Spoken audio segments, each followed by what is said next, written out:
So good evening, everyone. I'm talking with Emma. Emma is our facilitator for this meeting.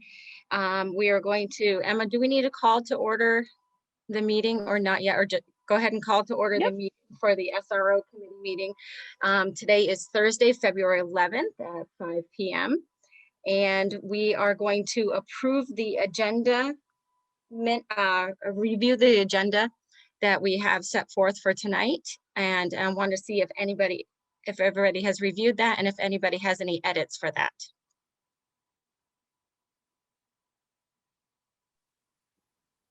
Members of the committee, just remind you can raise your Zoom hand or you can wave at Shannon and John if necessary.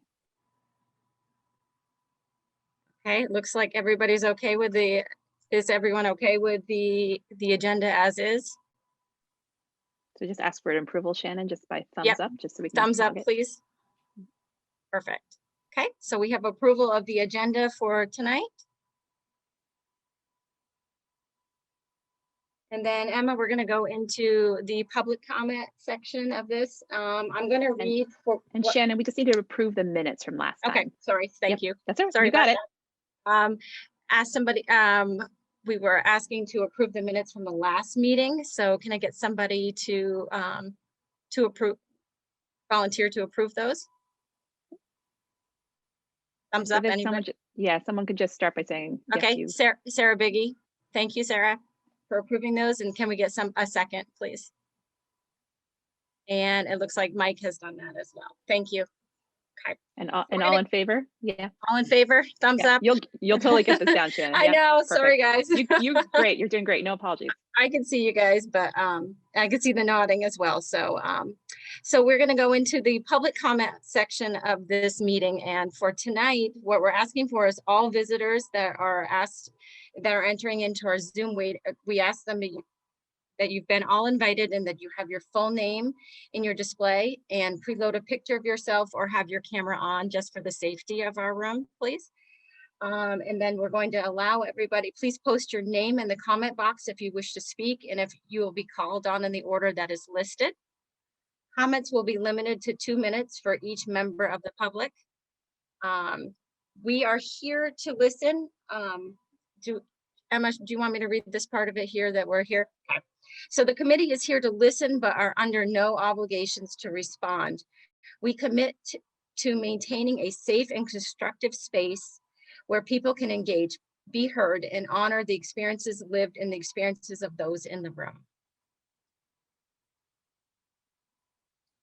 And with that, we will open up the public comment section. So if anybody has their name in the chat box, we will call on you and you will have 2 minutes.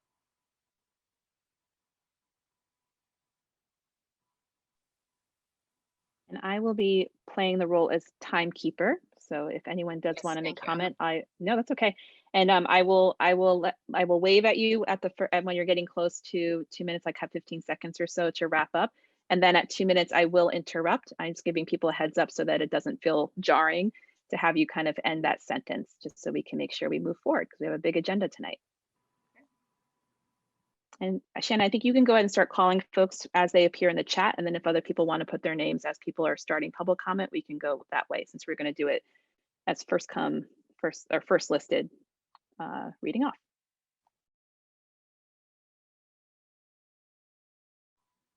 Okay, sorry, I'm having a hard time with the chat on the side here. It's okay. Yep, I can call on the first person. Okay, so Reese Kelly would like to make comment. Hi, everyone. Thank you for holding public comment on this. I'll try to speak a little fast with only 2 minutes. I have been a part of a group within the community called Neighbors for a Safer St. Albans that has been advocating over the last year for the removal of school resource officers from our school district. We provided a lot of information, so I'm not going to go into that now, but just to name that there is a lot of data and research out there that objectively shows that students of color, students with disabilities, and LGBTQ students are disproportionately negatively impacted by school resource officers. And I want to say that first because I also value and will and name and own that there are individuals within this community who their experience with school resource officers is that they have been a positive role model and a mentor to their students. And I think that that is absolutely a valuable thing. My question to you is whether or not that is a paid employee position for the school, and whether or not the value added that people are claiming is something that is a paid position. I think the other thing that comes to mind for me is that there are significant concerns that the school district has in raising and educating students of this generation around sexting, around behavior, around inclusion. And my question to you is whether or not we are defaulting to having school resource officers or people within the sheriff's department or other law enforcement officers fill the role because of relationships our administration has with these individuals, rather than finding the people with the professional qualifications and proven track record to actually help resolve those issues and to help create an affirming, inclusive, welcoming educational environment for all of our students. Thank you. Hopefully that was gentle enough. You had 15 seconds left just to wrap up. Thanks for modeling, Reese, the 2-minute piece. And Shannon, can you see the chat now, or do you want me to keep calling on? No, I can see. Okay, great. Jen Williamson.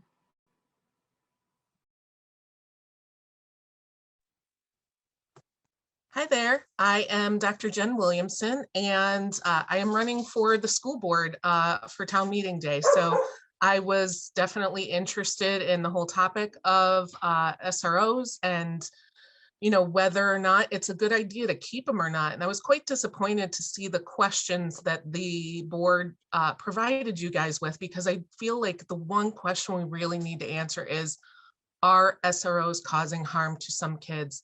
And clearly that is an issue and it needs to be investigated and it needs to be taken care of. So, you know, I would say that you as a committee, I would love if you could answer that question, because what I see as a parent of a kid with special needs is that other special needs parents are sharing with me their horror stories.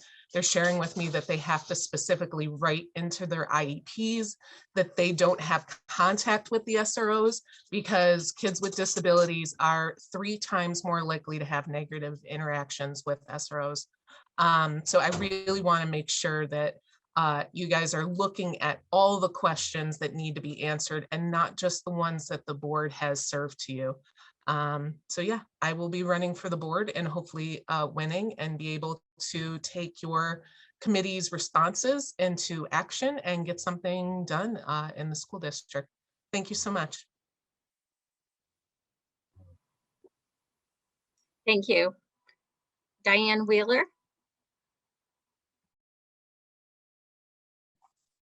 Thank you. I'm Diane Wheeler. I'm the Chief Deputy State's Attorney here in Franklin County. I'm responsible for all the sex crimes, crimes against children, and juvenile filings in our court system. What I think that is being lost is the fact that as a result of school resource officers, currently, and this is a new figure, we have 73% fewer juvenile delinquency petitions coming to my office and going through the court system. And that benefits the children. They do not have to go in front of a judge.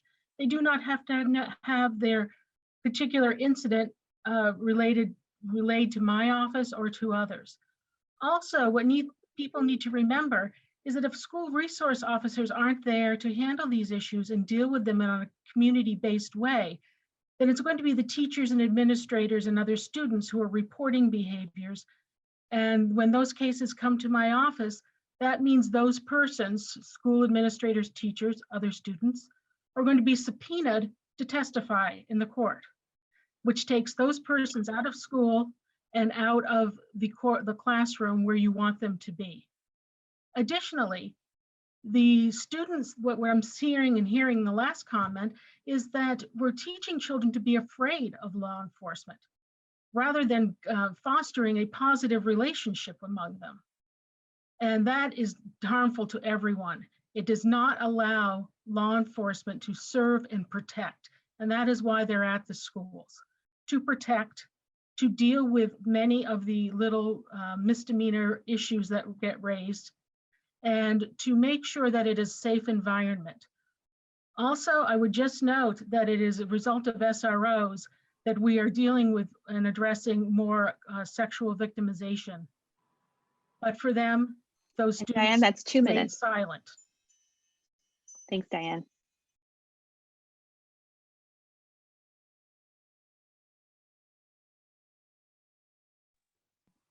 Okay, it looks like we don't have anybody else that's in the chat box. Can you see anybody else, Emma or John, in the chat I box? can't. We had Okay. another person or so come in while we were doing public comments, so maybe just want to give anyone else a chance to speak before we move on.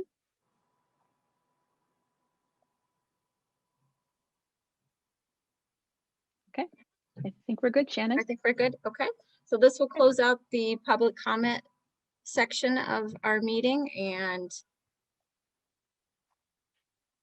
so Emma, On to me.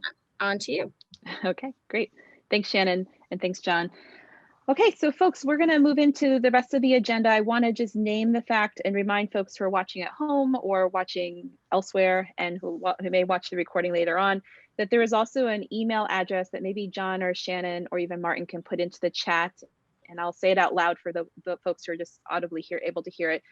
For members of the community to email all members of the committee, and that is srocommittee@maplerun.org. That is the email address that you can send to us. It is a one-way communication. Everyone on the committee will receive that. It will become a matter of public record for the conversations that this committee is having today, as well as going forward. And at each meeting, we'll do our best to just report if we've received communications on that email address. And as of today, unless it got by me, I don't believe there's been any new information sent to that email address since our last meeting. The other point that I'll put out there is that there is now a dedicated website that could be linked off the Maple Run Union School District website that has all of this committee's work, and it will have all of its work going forward, and that will be updated as we go. So you'll find agendas and minutes, you'll find recordings of these meetings, you'll find resources that the committee is reading and considering, and that will be continually updated. So every week will probably look a little different. So, and maybe Martin, you can put that into the chat. Sorry to keep putting you on the spot, Martin. He will find that and put that in for folks to click on. And for folks at home, again, if you go to the Maple Run Union School District website, you can find the direct link to that site. Okay. Hi, Kathy. Yes. Hi, I just have a question for minutes purposes. I didn't catch who NWATD was. Is that a guest or a visitor, or is that a person on the committee? That is the public access channel for the Northwest. So I believe it's Northwest Access TV. Okay, perfect. All right, great. Okay, that's my best acronym interpretation for you. Yeah, great. Okay. So for the sake of the committee, since we're trying to still build the committee's functionality and cohesiveness and introduction to the community, I'm just going to ask everyone on the committee to go around and say your name and your role in the community in terms of this committee. And because I'm gonna need you all to practice like putting your voice in there, don't laugh at me, but I want your voice to come in. Can you just name your favorite place in Vermont? Not why, or just simply say where it is. And it could be that beautiful park you have in the middle of St. Albans City or somewhere else, but just your name, your role in this committee, and just your favorite place in Vermont. So again, I'm Emma Mulvaney, I'll model. Emma Mulvaney-Sanic. I'm serving as the facilitator for this process for the study committee. And my favorite place in Vermont is Lake Champlain on the Letty Beach here in Burlington at Lake Champlain. And I'm gonna pass it. So Shannon. My name is Shannon Trainer, and I am the co-chair for the SRO committee meeting. And my favorite place in Vermont is the Quechee Gorge. Great. Let's go with Sarah. Hi, everyone. I'm Sarah Biggie. I work at St. Albans Town School as a behavior specialist in 5th through 8th. My favorite place I would have to say is also somewhere on Lake Champlain. I love to go to Burton's Island. I haven't been there yet. Great, thanks, Sarah. Leah. My name is Leah Fitzgerald. I'm a freshman at BFA, so I'm a student representative. My favorite place is Stowe. Great, thanks, Leah. Kathy. My name is Kathy Fuller. I'm a parent representative on the committee. My daughter is a senior at BFA. And my favorite place, I think it's a tie between two places, the town of Montgomery. which I've fallen in love with over the past year. And there's a hidden waterfall and walking trails off of French Hill Road here in the St. Albans area that I love because not many people know about it. Now they do. Good to know. Thanks, Kathy. Yes, don't go Bob, don't go there. Bob, want to go next? Hi, my name is Bob Gissel. I'm here as a community member, and I think probably my favorite place that I've been to most recently is the top of Mount Mansfield during the summer. Great, thanks, Bob. Mike. Hi, my name is Mike Hoflick. I'm a community member, and my favorite place is out at Hathaway Point. Great, thanks, Mike. Alexis. Hi, everyone. Alexis Hoyt, Student Support Director for Maple Run School District. And that is a loaded question, Emma, but I had to pick one, probably Lake Willoughby. I'm trying to give you all like a really easy decision as we get our decision making and advising, that's the secret there. Thanks, Alexis. I appreciate it. It is a beautiful lake. Let's see, next up, Martin. My name is Martin Katam. I'm a staff member at Maple Run Unified School District. I'm here as part of the committee. Favorite place? Yeah, that is a tough one. For now, I'll just say the Dead Creek Wildlife Management Area. All right. George. I'm George Murphy. I teach 5th grade and 6th grade at SATEC, the town school. And my favorite place is right outside these windows. I love my yard, which is near Dead Creek, and it's not too far. Love it. Thanks, George. Two more. John. Hello, John Nichols here. I'm the co-chair of the committee along with Shannon and parent of 2 students at St. Albans City School. I'm also a native of Montgomery, so I'm always happy, Kathy, to hear people shout it out. My favorite place in Vermont is in Montgomery, and it is Second Hole, which is a now secret swimming hole. You got to know Barry to get in. Love it. Thanks, John. And Connor. Hello, my name is Connor Powell. I'm a junior at BFA. My favorite place would definitely have to be Jay Peak.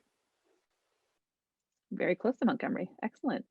Thanks, everyone. I believe I got everyone on the committee. And again, welcome to everyone in the community. We're glad that you're here with us tonight. So I'm going to just remind us of two other quick things on housekeeping, and then I'm going to spend a little time on talking around implicit bias as well as some data and decision-making resources. And what that piece is really designed to do is to give you a little tiny dose and some resources to look into further to help frame out what we're going to start diving into in the second half of the agenda. So I want to name, and it was on both the website as well as linked on the agenda for the public as well as the members of the committee, that there were 2 articles as well as 2 documents that the committee reviewed before today's meeting. That includes the current SRO memorandum of agreement between technically the memorandum of agreement says it's between the BFA school and the city of St. Albans, though it does apply to 3 out of the 4 schools, as I understand it. And then the SRO job description as provided by the local police department, by the lieutenant who's actually on the call today. So those are 2 documents that we'll talk more in depth in just a few minutes about. And then we decided between the co-chairs and myself to offer 2 just general articles that are out there as additional resources, making no assumptions around people's kind of just general understanding of this topic. There's a ton out there. There's lots of resources, as a member of the public mentioned before. And so those are just 2 starter articles that we're attempting to show very generically the general concepts between pro and con, if you will, on this topic. More resources will come. This is an invitation for if anyone on the committee, just a reminder, or anyone out in the community would like to send resources, please send so through myself. Actually, I'll put my email in just a minute into the chat. And then the co-chairs in between meetings and myself will sort of do a little bit of curating, just in the sense of managing volume and making sure there's some level of balance and citation for where the resources are coming from. There'll be parts later in this process around personal experiences, because I'll talk in a minute about anecdotal data. That's an important piece of full decision making and a really community-based process. So if you have any questions about that, you can reach out to me. I'll put my email in the chat in just a few minutes. So before I move on, I'm just going to ask folks, I'm going to pull up the group agreements. Hold on one second. As the committee knows, this is my moment of small panic. I don't usually have any anxiety in public speaking, but screen sharing is like my Achilles heel. All right, let's put that in and let's do the present mode. You see group agreements? Someone just give me a thumbs up so I can end my little tiny panic. Okay, awesome. Okay, thank you all. We're all human beings. Let's just remember that.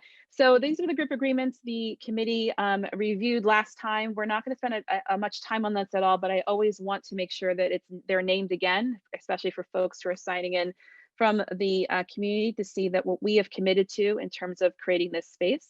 I'm not going to read the list for you, but I'll just pause for a moment to see if anyone's had from the committee additional thoughts on this around how we keep the space productive, safe, and building community as we do this. So are there any questions? And I can't see everyone because I'm screen sharing at the moment, but is there any questions? Come off mute and just let me know, or edits people would like to make.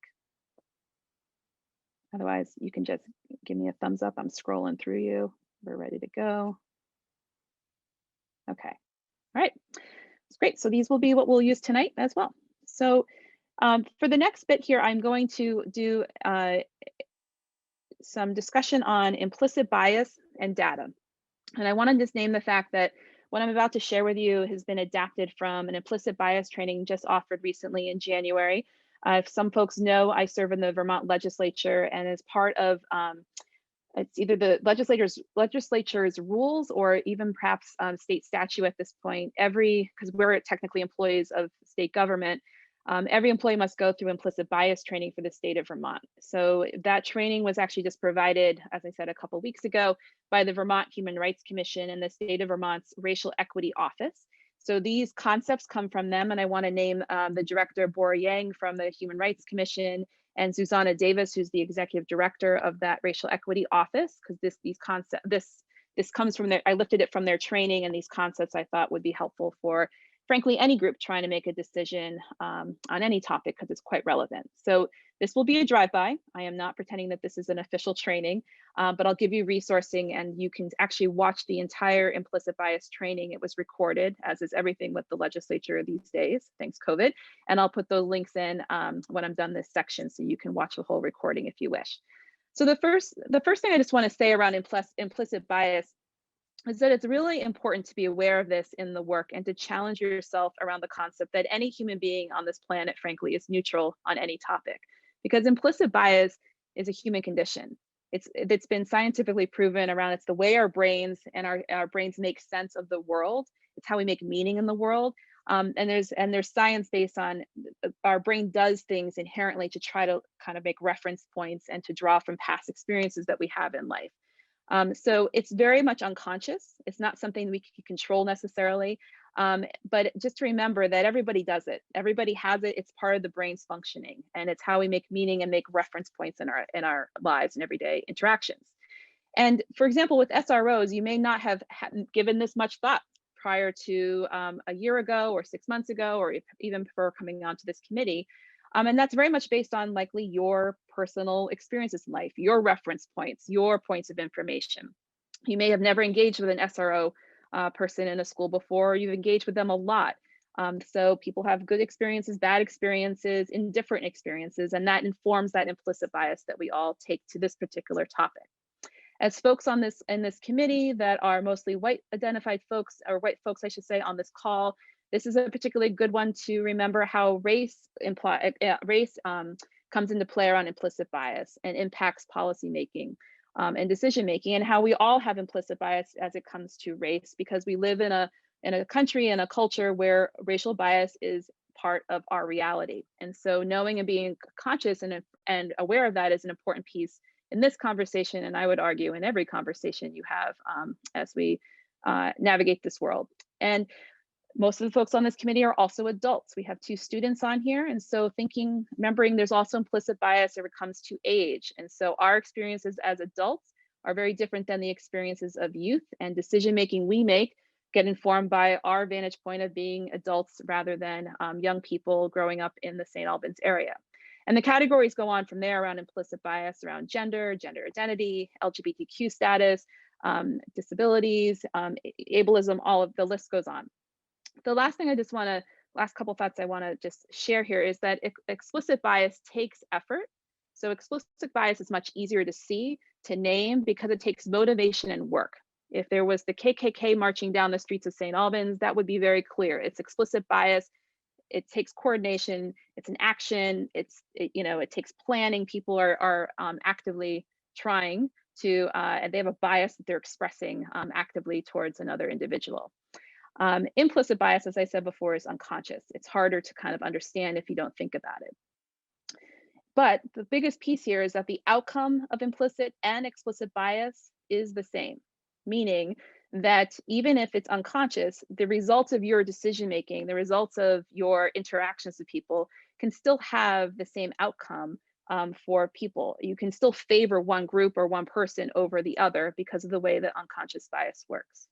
So as we move into discussions and evaluate evidence, data, stories, experiences, I really encourage you to just know this concept here and to know how your own bias, what you bring to this conversation, is in part your implicit bias because of your experiences on this planet, in St. Albans, in Fairfield, wherever it might be. The last thing on implicit bias, and then I'll have one question for you to wrap it up, is that there are, I can't see my slide now. There are 3 types of bias. This was something that, again, in the same training, I found very helpful. I just want to name them for you as kind of like 3 buckets to think about of how this shows up, implicit bias. One is anchoring bias, and that refers to our first impressions, that it's something to be aware of if you rely too heavily on your first impression of a person, of a thing, of a topic, whatever it might be. And that's because our brains are, as I mentioned before, when implicit bias comes into play, are trying to draw back into our past, right? Our prior knowledge or pre-existing information we have on that topic. In this case, pre-existing information we might have about other SRO officers or police departments or schools or whatever that might be. Confirmation bias is the second one. And this one is where we have a tendency to search for, interpret, favor, or recall information in a way that confirms or supports your own beliefs or values. So confirming that, like, yes, Emma's way of seeing the world is how everyone should see the world, right? Because they're my values, my beliefs, and they're the most important thing. So trying to search for and make decisions based on ways that just basically validate your opinion coming into the discussion. And the final one is an interesting one. It's around affinity bias. And that one applies to relying on people to inform you based on people that are like you. So people that you are in your inner circle, people that you hang out with, people that look like you, that have the same life experience as you, your friends, your family. This also influences our thinking, and it's very easy to surround ourselves with just people like us.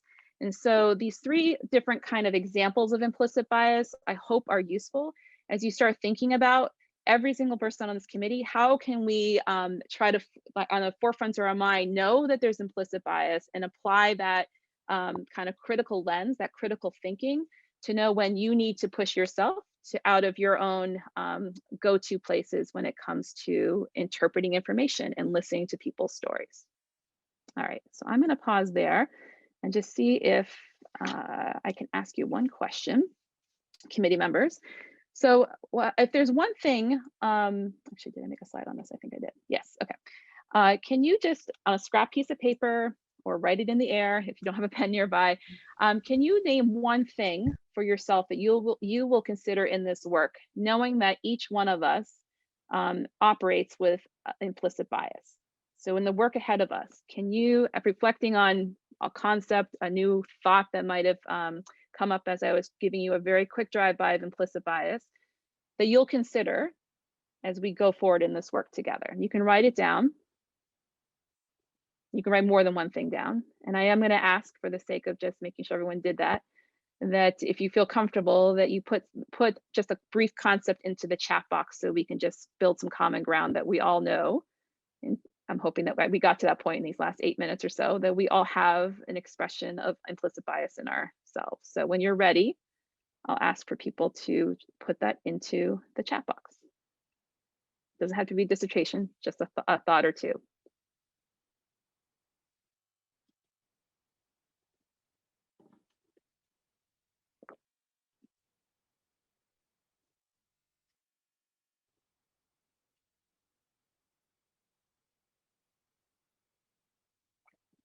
right, I'm going to stop sharing so I can see the chat box.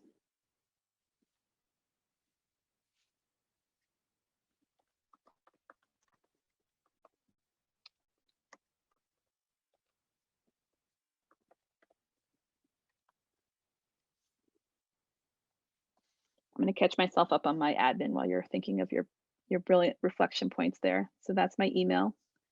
And then I'm going to put the recording of the implicit bias training link in there for you all.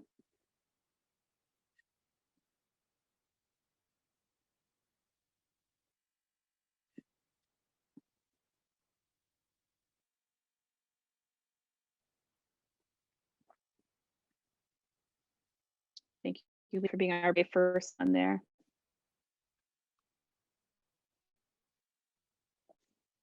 And the link I just put in there, and I'll put this on the website as well, as the link to the legislative implicit bias training that was recorded.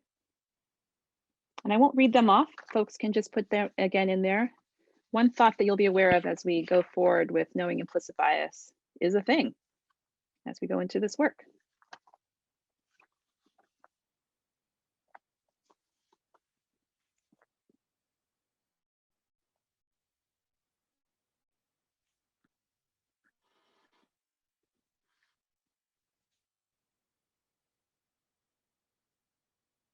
Actually, I'm going to read them out. I won't attribute them to people, just so that in case people are watching from home, they won't see the chat. So we've had so far being aware of gender bias.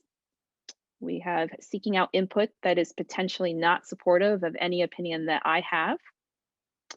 My children as students in a MRUSD school have experiences with the SRO. Their experience, while important to me, may be different than that of others.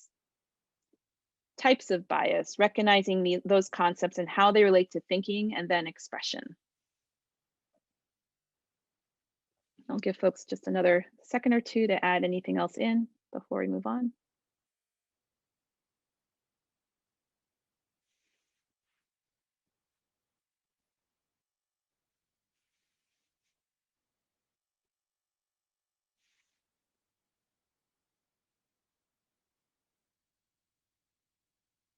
Remembering, this is one I left off on, yes, remembering that others have had different experiences that need to be heard and respected. Okay, all right. So I'm going to keep going, and if there's more that pop in, I will come back and read them after I give you a little bit on data. Oh, one more.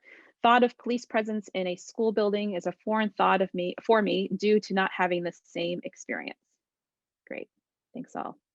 And I also just want to name that I know this takes courage. This is a topic that I know your community has really deep into. There's some strong feelings and opinions held by some.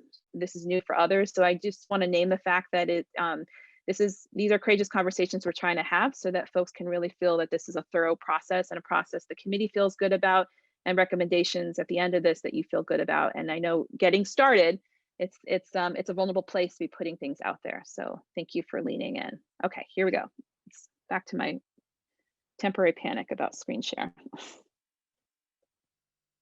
All right, so, oops, let me just.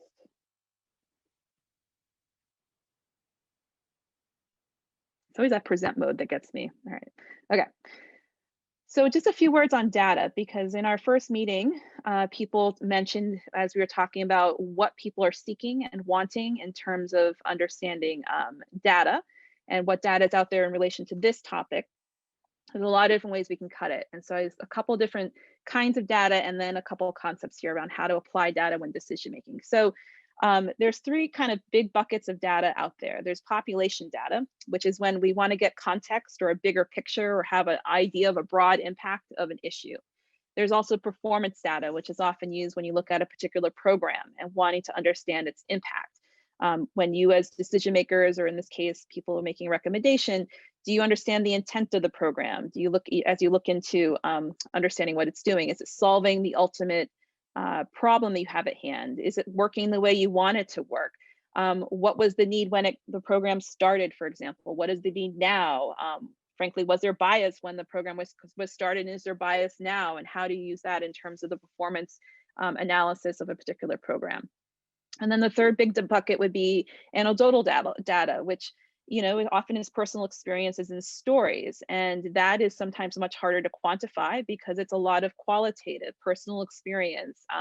It's how people kind of experience the world, and trying to understand how to put all three of those pieces together is really critical, because a lot of the anecdotal data is sometimes hard to track in a hardcore pie chart and bar graph kind of way. The last point here, I just want to say, I specifically want to attribute to Susanna Davis, who again is the executive director of the state of Vermont's Racial Equity Office, is this concept of being data driven in your decision making compared to being held hostage by the data when you're making decisions. And what she meant by this in this implicit bias, she's in the second hour of that if you want to jump to that particular section if this makes you curious, is that we have to really be careful about understanding the limitations of data when we're making decisions. Because we have to understand there's only certain data that is collected, especially in a small state like Vermont. And what are those data points? How were the questions asked? Where was there bias in both the analysis and the setup of the questions? How does that impact the analysis that you're trying to make based on that data? So when we think about data in Vermont, it is often very limited. I mean, anyone who's done a statistics course, you try to look at any newspaper article and then you look at Vermont, it's very limited because of our population size often. And we often don't even show up on a lot of national trends because we don't meet the thresholds that other larger states are even using in order to say this metric in this particular state has a good problem, bad problem, whatever it might be. So it can hide a lot of information as a result and impact policies and experience of people. And I will name especially BIPOC Vermonters because the population of BIPOC, Black, Indigenous, people of color in the state is still relatively so small that it often doesn't show up in these data sources. We can also easily make assumptions based on what the data shows us, and it can compound our own implicit bias because we say, oh, well, that number is so small, or it was one person, or whatever it might be. Because of just how data gets cut. So just a very quick example, and then I want to move us on, is that when we were first hit with COVID, if anyone remembers this, this is well documented in the Vermont newspapers, the Department of Health was not even collecting information on demographics for people who were infected by COVID. So this is like probably March, April, even into May.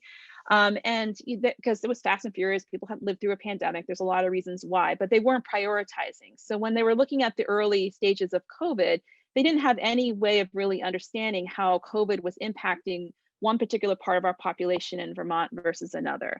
And one big piece of that is that we did not understand how this was disproportionately impacting people based on race, based on gender, based on age, et cetera, initially, because they weren't standardizing the data. And once they got to that place, they realized that what the data really started to show was that per capita, Vermont was not any different than other parts of the country in terms of a disproportional impact on BIPOC communities, for example, of COVID. It was very much in line with the rest of the country. And when you start digging down of, well, it's not many people, but you start to understand why a lot of folks are working on the front lines of healthcare, of essential workers, wherever they might land. A lot of those folks are BIPOC folks in Vermont compared to white folks.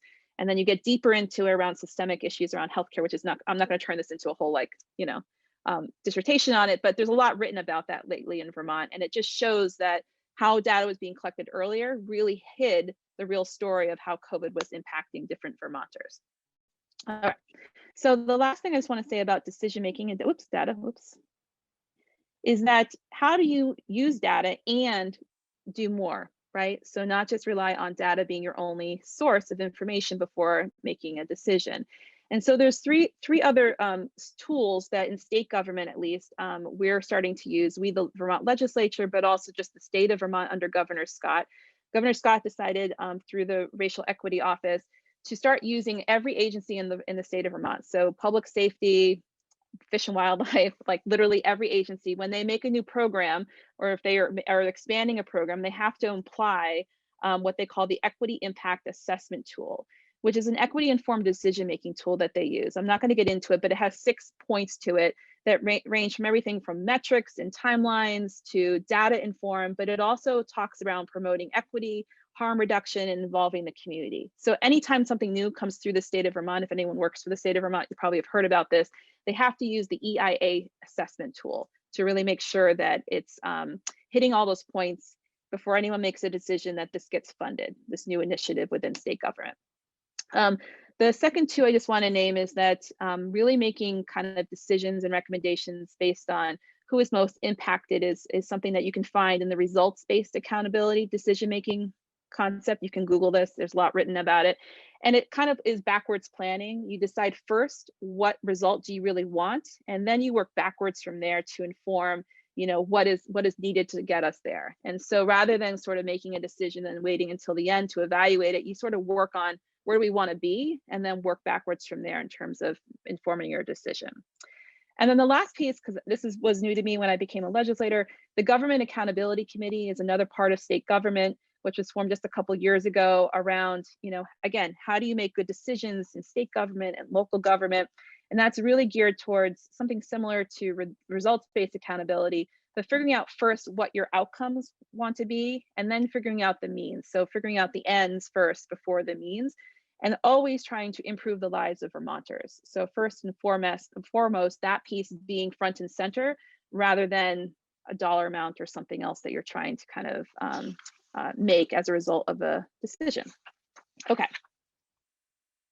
End of Emma's mini lecture here. So thank you for doing that. I just wanted to name that. I've met with the co-chairs. We do design these agendas together because given the conversation in the first meeting, what we've been hearing about from the community, between the three of us, we really felt it was important to kind of name these touchstones that you can hopefully come back to as we do this work going forward, as we pivot now and move into actual rolling up our sleeves. Okay, so we're right on time. So I just want to pause for a second and see if anyone has any questions, because that is about the amount of talking I will do in this particular meeting. So any questions, clarifications, since I'm running 1 minute ahead.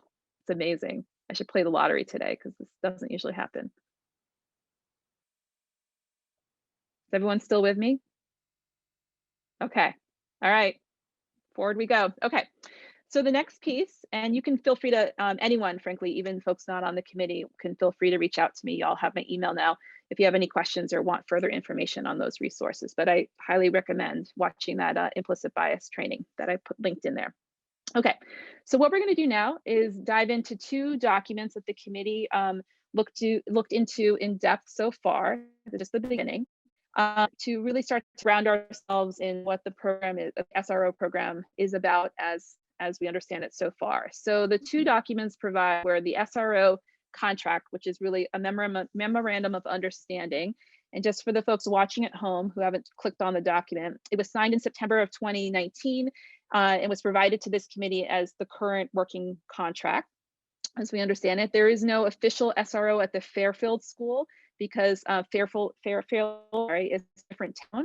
But I was told through the executive assistant for the school district that an SRO officer does visit occasionally from the city. So I wanted to just name that because it's not as if Fairfield doesn't have SRO officers in the building at some point, but they are not technically within this SRO contract, or named, I should say.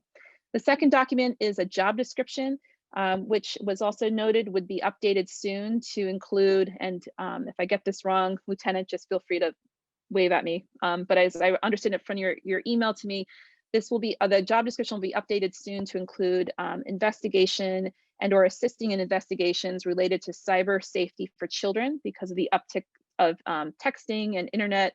I'm just shorthanding here, sexual harm against children, and that there will be required more training. I'm getting a double thumbs up, I think I just saw. Okay, more training might be added and required for SROs as part of that.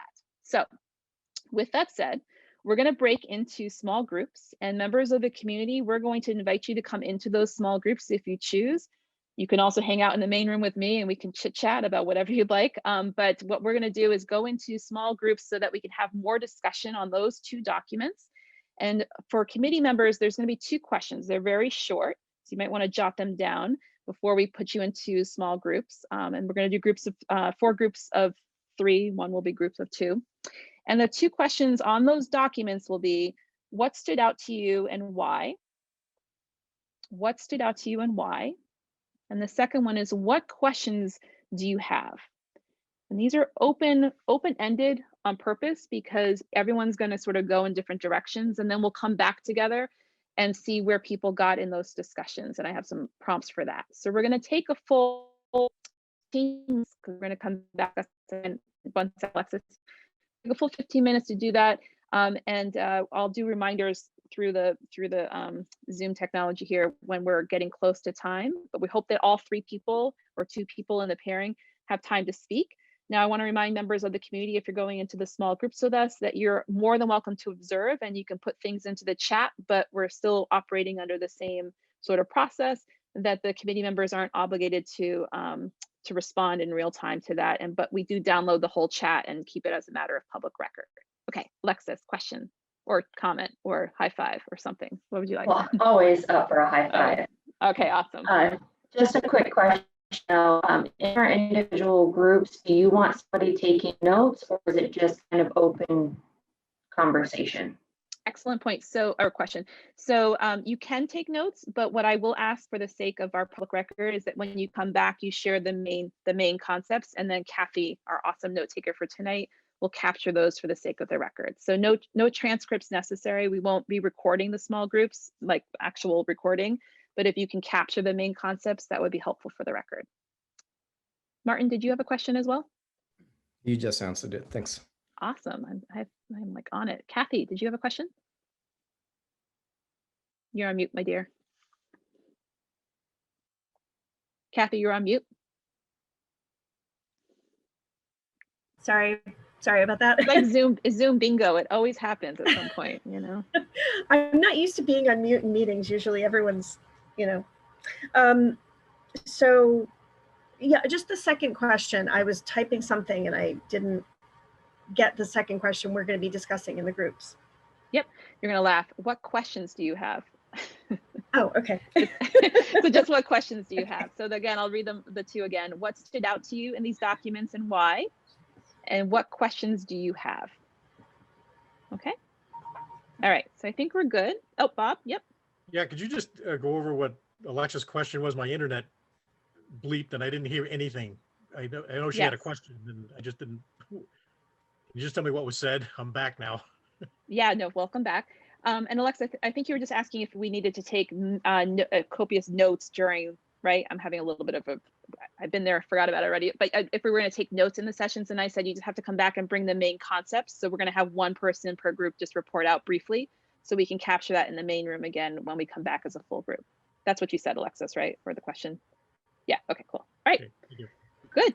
All right, everyone. So this is also great because you'll have a lot more conversation time. So, and George, thanks for putting those in there. So I'm going to break people randomly into groups, and members of the community, I'm going to oh, actually, hold on a second. This is always a little more tricky now. I'm actually going to assign people because I have to make sure that there's 3 committee members and I don't randomly put, so bear with me for a second. Someone can sing a beautiful song while I do this manually for a second. Hold on a sec.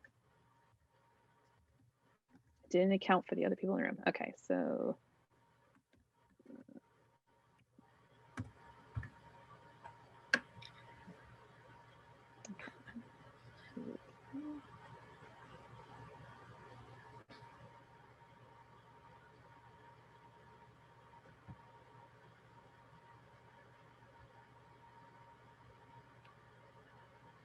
Anyone know a joke while I'm doing this? I'm almost done.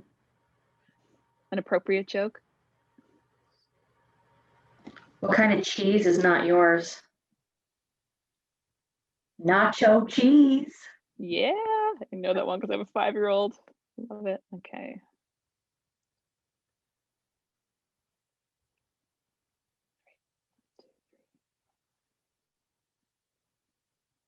All right, where's my other committee member? Hold on one second. I gotta just double check my list. Can we just edit the video and not have that go on TV? Nope. Okay,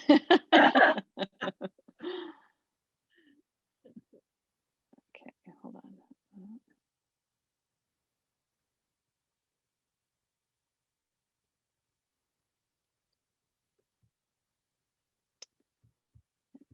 Okay, why am I missing one person here? Are we missing a committee member? Did someone bop out? Okay.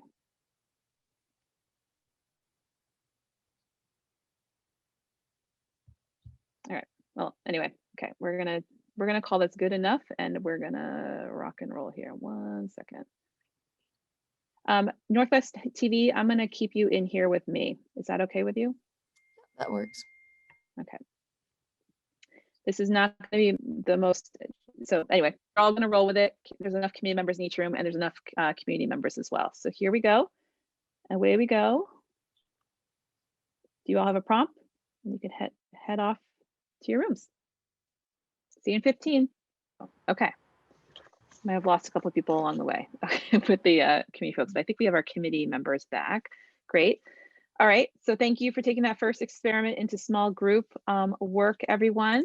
I hope you had some rich conversations to get started. So I'm going to just ask for each group, and I should have taken a screenshot of who was in each group, but I'll do, I'll call on one person to report out on their group and then pass it to the next group.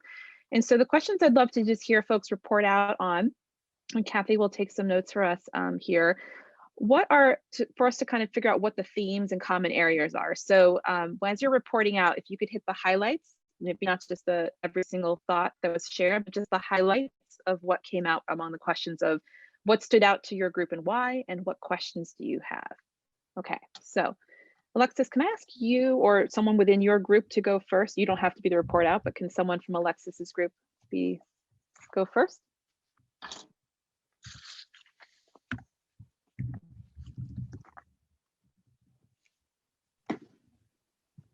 No takers. Come on, Martin. We're all a team here. Okay, I'll give it my best shot. So we spent a good amount of time talking about the training portion of the MOU, and just had some questions in terms of, it says 30 hours of in-service, but how does that happen? Is it front-loaded at the start of the school year? Is it sprinkled throughout? What is the forum for that? Is it online? Is it something that happens within the police department? Is there an outside person who comes in to do training? We did relate it back to the conversation at the start of the meeting and noticed that there wasn't anything in there regarding equity and implicit bias, and felt that anyone working with students, regardless of role and position, should have training on trauma, mental health, and equity, and that was really key. There was a couple really good questions around some language in the document, again, the MOU, around miscellaneous juvenile problems. What does that mean? How is that defined? As well as the SOPs are on file at the St. Albans City Police Station in an area available for review. Wondering if that was something the committee could review.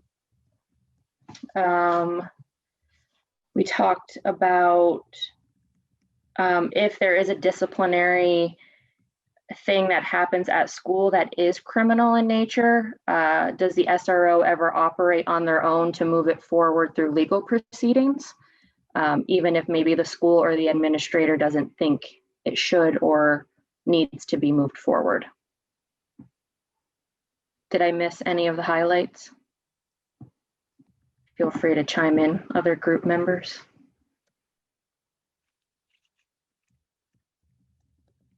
Great, Alexis, thanks for reporting out and going first. I appreciate that. Sorry, you're in my upper left-hand corner, so you you got the placement there. Okay. So let's keep building on that. And Kathy, I'm taking notes on that too, because I know it's a lot of information coming, and we can of course go back to the recording. But I got your back. So let's go to the next group. So can someone speak from the next group? And again, I don't know who was in what configuration. So I don't know if John, you were in another group or you were in Alexis's group. I was in group 2. Oh, good. Phew. That was a total guess. Good. Do my best to bullet point it if that's okay with everyone else. And please feel free to pick up what I missed. We similarly, the broadness of the position stood out to our group. We discussed the training as well. Wondering, are there other trainings that would be appropriate, but also we noted that really you know, it was kind of presented as a bucket, a 30-hour training for all these different subjects. And it was noted that, you know, really any one of those subjects could be its own, you know, really large training. We had questions about, you know, kind of what is, you know, the description on paper versus what does the actual day in the life of the SRO look like. Fortunately, we had someone in our group who works in a school, so he was able to provide some insight to that. We also we had some discussions surrounding the public comment that was made at the beginning of the meeting regarding a reduction in juvenile reporting being tied to SROs, and we were curious about that and how can we, you know, quantify that. And I'm rambling, so that means I can't remember what else. I'm sure I've missed some things. Please, fellow group members, chime in. I just had a question just because I know that there were a lot of things that I'd, you know, taken a lot. I had a lot of questions and notes that we didn't necessarily get to because, you know, limited amount of time.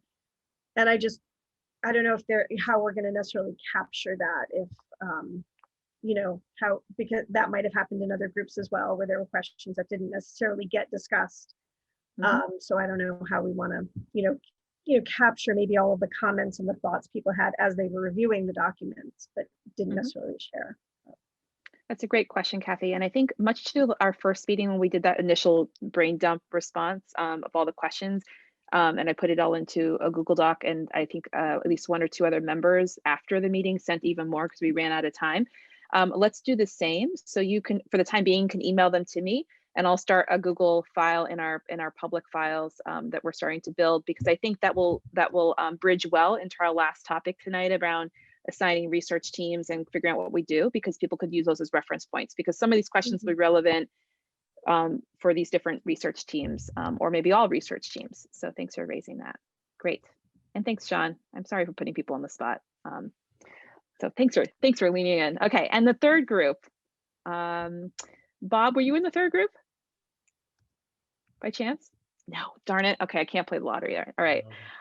Leah or Connor, were either one of you in the third group and would like to weigh in? Connor, you were one of the groups already, and Leah, were you in the last group?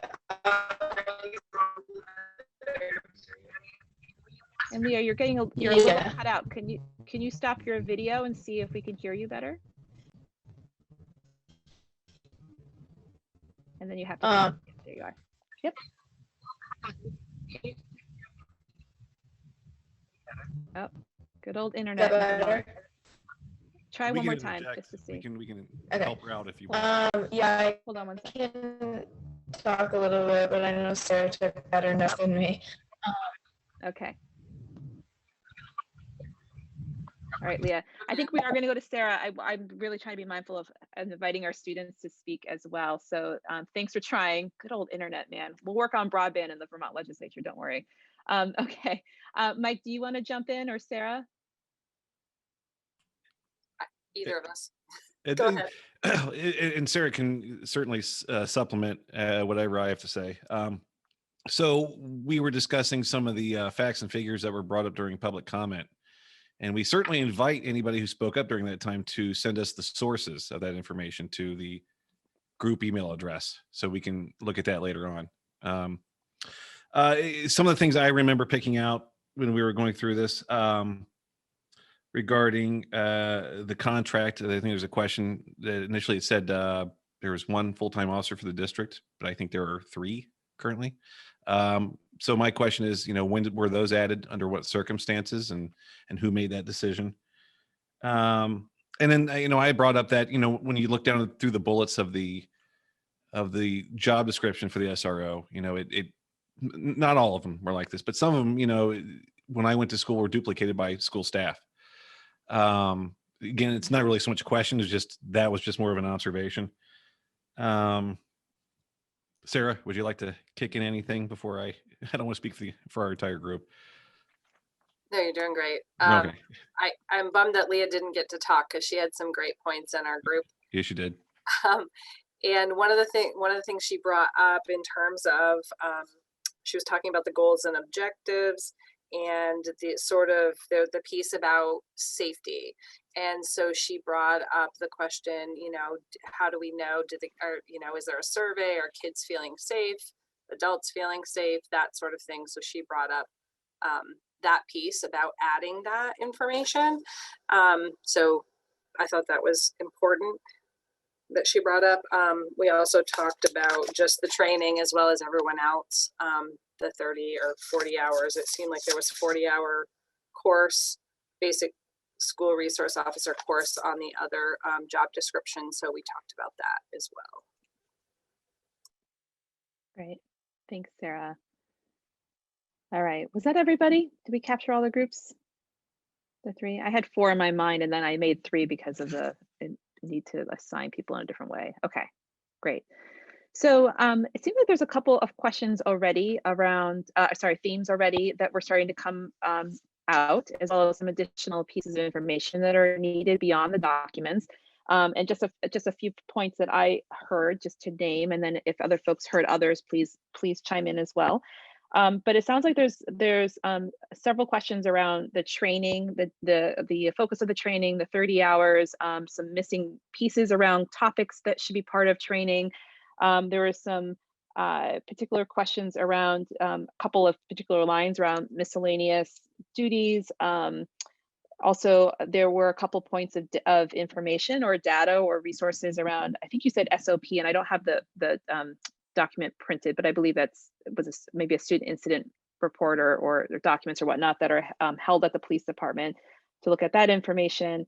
Some process questions around criminal behavior, and then who has oversight around advancing that. Let's see, and then the training as well, and then some more just questions on data and sources from both public comment and I think pulling those pieces together. And then maybe some evolution points too around what that current practice might be different than what was written on those pages, including number of employees that this applies to, number of SRO officers specifically, as well as just understanding what current day practice is, including defining safety for the folks who are in those buildings right now, which would be staff and students. Were there anything else that folks heard in terms of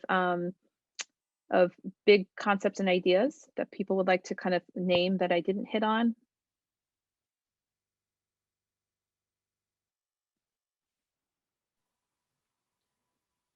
I think you hit on most on them. The training was really it, Emma. You know, I think that was one of the big concepts, you know, just understanding what it is and what goes into it. What I just put in the chat box was, I don't know if this is appropriate now, but I know Lieutenant Talley is on and he might be able to answer a couple of the questions for us, if that, you know, like, is there an SRO in every school? You know, just those, so we have that, so we're not coming back to it next week. And so we have some of that basic information right now. I don't know if that's appropriate or not, or if the other committee members feel that that's appropriate. So I think well, one observation, if they're just like fact sort of clarifications and not an additional like comment in terms of public comment, so points of information, if you will, that could be helpful. But I just want to open it up, as Shannon just suggested, to the rest of the committee around process here. Martin, sorry, Paul, I don't mean to put you on the spot either. And there also might be more questions, which is the only reason I'm also just wondering, like, we might want to generate the full list and then have the lieutenant in formal capacity to present, because that's another piece that when we get to that piece, there might be other additional guests to bring in for all sorts of reasons to focus the event, and then also have that publicly warned so everyone knows that so-and-so is going to be here to present on information. But I saw Martin's hand.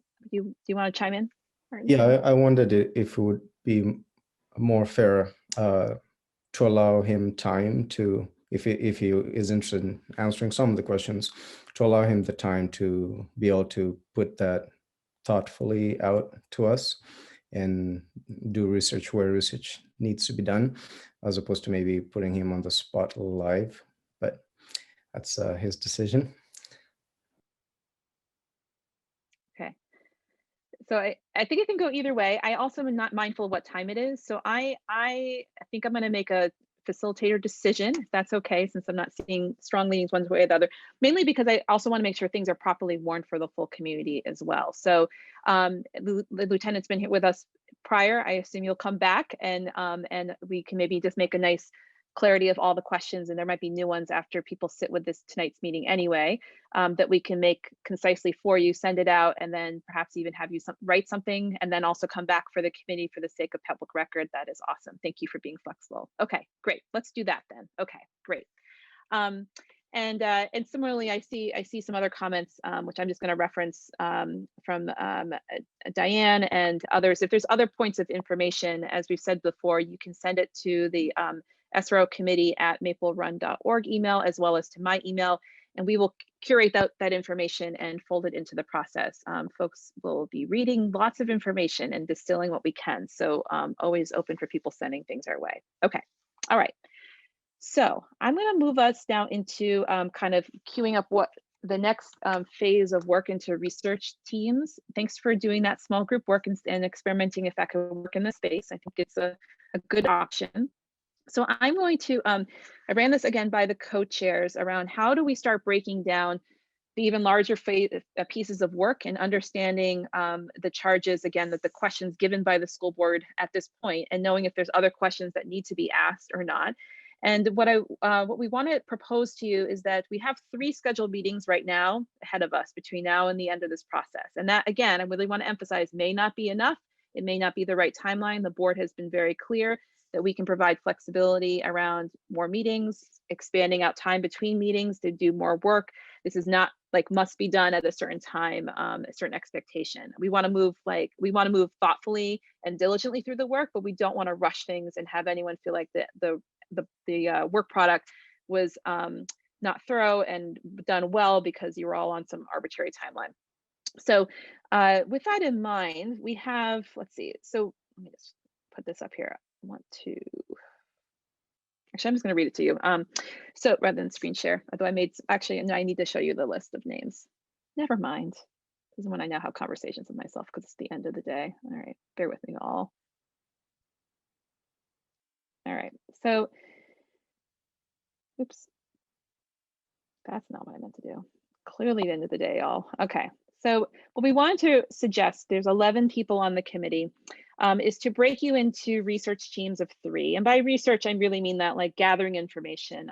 We know folks are not trained anthropologists and trained statisticians and whatnot, but to really try to do this in bite-sized pieces to allow people to kind of really dive into a particular area, to really kind of not specialize, but really focus in on stuff rather than trying to absorb it all on your own. So the 3 buckets, if you will be, one would be on the history and evolution of the SRO program in the school district. It might be school districts in the past because of the merger that happened not too long ago between what used to be in the area in terms of school districts. The second one would be really starting to get a grounding on the current practice and the culture in the building now. So that would be starting to kind of explore a little bit of what, for following up on questions perhaps unearthed tonight around what happens in reality versus on paper. Every job description's like that. People do things in real life that are never on their job descriptions, and sometimes they do things that are there. And then the third would be more vision oriented in the sense, or future oriented in terms of what are the needs of the school community, what do we want here, and how to kind of really answer that question on, moving forward to really inform recommendations of what the school board should do next in terms of the questions posed to you. So those are the 3 buckets. What we wanted to kind of help you think around is that you'll be working with 3 people or 2 people, so teams of 3, and finding materials, preparing a short presentation, kind of to run your committee colleagues through some basic information. You would select any information you would want people to read prior to the meeting where we would talk about that particular bucket, that topic. And you would also, with my help on this one in particular, help to figure out community engagement points. So for history and evolution, there might be some people you reach out to get some grounding in history, some maybe like, short conversations and interviews. But I imagine the community engagement points are going to be more applicable to the second and third buckets. And so I'm here to help design that piece. Maybe that looks, for example, of having additional community forums that are geared specifically on that, or big listening, sessions with folks. Maybe it's going back to stuff that's already been done in the last 6 or 8 months. I know there have been prior conversations already. Maybe it's surveys, maybe it's student-based stuff. It can look a lot of different ways. And what I'm here to help with those particular teams is to really coach and co-think with you of how to do that well, so that you're, being mindful of all the different ways we collect data, right? And not relying on just one data source to make that particular, decision, or knowing that you've sort of hit it all there. I want to emphasize the flexibility on the timeline once more, and propose those particular dates as the sort of like the ideal date you would come ready to talk about that topic. But if you dive into it with your colleagues and you're like, wow, this is way too big, we cannot possibly pull that off by March 25th or whatever, then we'll be in communication and we can adjust things as necessary, so that you have time. If you think, for example, you really do want to have 2 or 3 listening meetings or something, whatever it might be, you're probably not going to pull that off between now and March 25th for just in terms of current practice and culture. So maybe we change things up so you have more space to do that and bump things accordingly. So what do people think about that? Just want to open up for a discussion before I show you who I think should work together in my grand wisdom. So what are reactions? Does that seem like a sane way to do this? Does that seem like, wow, you really missed something there? Want to offer a totally different idea? Yeah, go for it. Sorry, someone can't use my name. Mike, go for it. I just want to make sure among those 3 dates that are listed there that we're going to have an opportunity to hear from members of the public, well, specifically school staff and students and their experiences, so we can have sort of like testimony as to, their thoughts on the presence of school resource officers. Right. Yep. I think that's, and I think I don't want to, my job, knowing my own implicit bias, right? Like I love community engagement, but this is your process. So I think that's a great example of, with that group getting together, hearing that feedback in case, Mike, you're not on that particular team. How do we make space for that? Because this might be too fast of a timeline to make sure that's done in a useful and meaningful way. Thanks for that. Any other reactions or thoughts? Would it make sense then to swap the past and the present, basically parts 1 and 2? So that at the next meeting, it's, hey, what's it like right now? What's the present? And then that extends more time to do some of that discussion, researching as far as the history part of it. So just a thought there. The other thought that's hitting me is when it comes to, perhaps a survey or anything of that type of information gathering. I mean, that's rampant, for biases, or you have professionals who go out and work hard to formulate the right question the right way to try to get the most broad or appropriate, hopefully correct type of feedback. I don't think that's us. Would you have any insight on how or where to find examples of surveys or something that might already be out there? Because probably, I think in the last week or so, there've been a couple of districts in the state that have already kind of decided to take some steps with the SRO program. Other places may have been down this road already. There might be something we could draw from there. Right.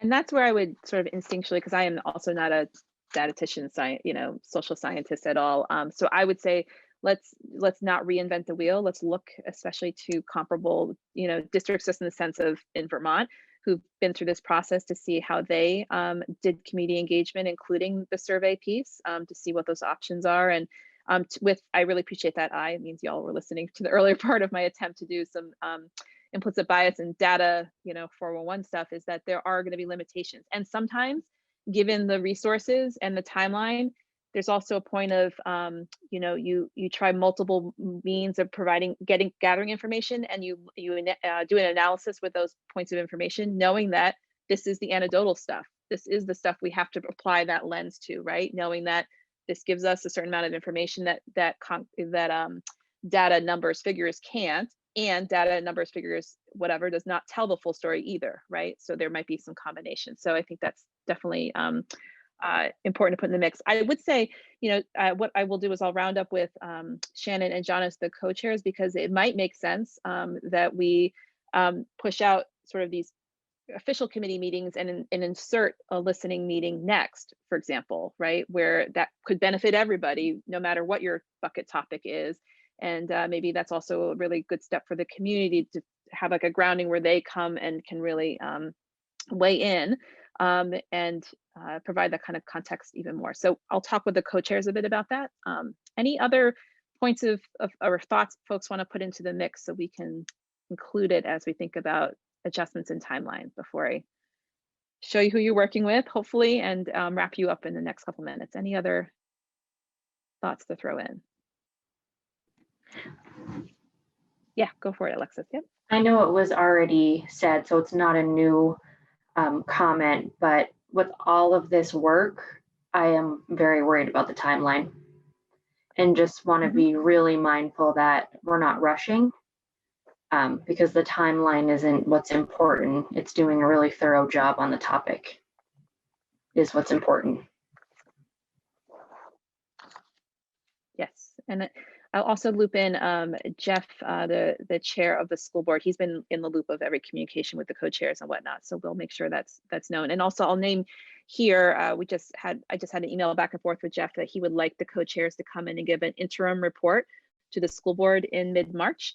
And that could be part of it, to simply say we need adequate time and that perhaps this initial 5 meeting schedule thing was not, isn't sufficient. So I definitely hear that. Okay. All right.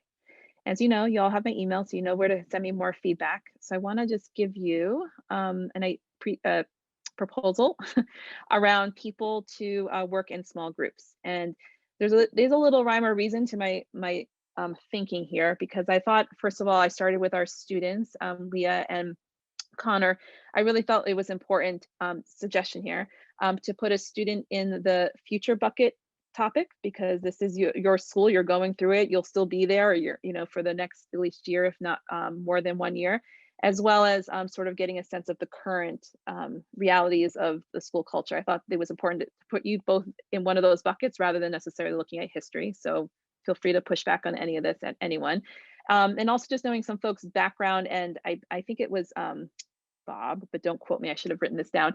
But some folks have had history with the school districts working in various capacities in the district. I got that right, Bob? I see you nodding a little bit, right? In various capacities. So might have some useful connections, ideas, knowing who was around when, to provide to that conversation. And I also tried to sprinkle staff so that you had some folks who are actually working for the district, who could also offer that natural network, who knows who's on staff to ask questions of, or to figure out who was on the school board at a certain time, whatever that might be, for helping to find folks. The chairs I did pull out of these 2 buckets because they are doing already a lot of extra work in between meetings to help with moving the process along, but they're invited to kind of drop in and visit whenever necessary, and might join you in these small groups depending on their time, and then depending on how else we're trying to kind of like hold the larger space around timeline and process. Any feedback, pushback, feel free around those assignments. Does that feel okay?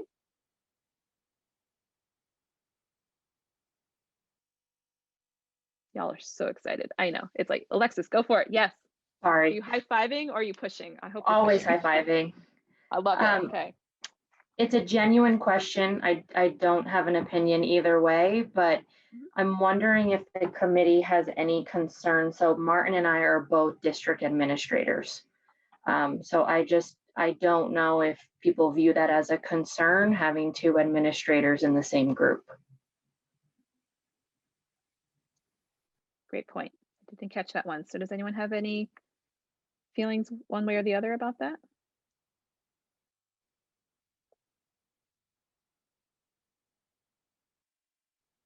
Okay, I'm not seeing any. And if, as we get going, if that does present something, we can swap people around. So let's definitely keep in communication about that. Thanks for naming that, Alexis. Okay, all right. Okay, friends, so what we're gonna do at this point is we're gonna wrap up. So what I'm going to ask you all to do is, with those, I'll email out that list, so you don't have to have memorized that. I'll email out that list, and I'll ask that the 3 folks in each team sometime between now in the next week to 10 days, set up a first meeting. It doesn't have to happen in the next week or 10 days, but at least set a meeting up. and get yourself kind of acquainted and start to kind of figure out what are your initial ways and thoughts around organizing. I'd love to be copied on those emails, given my limited hours on my work here, at least for now. I may not attend all those meetings, but I'm here as a resource to help you kind of think things through, and by email might be the way that happens. And what I will do with the co-chairs between now and probably in a week or so is loop back some of those questions around timeline and the question of, do we insert, sort of a listening meeting here sooner rather than later, and sort of push the other pieces out, and then communicate with the board chair to make sure that's in line with what the board's hoping for. Okay. Any final questions before we wrap up for tonight?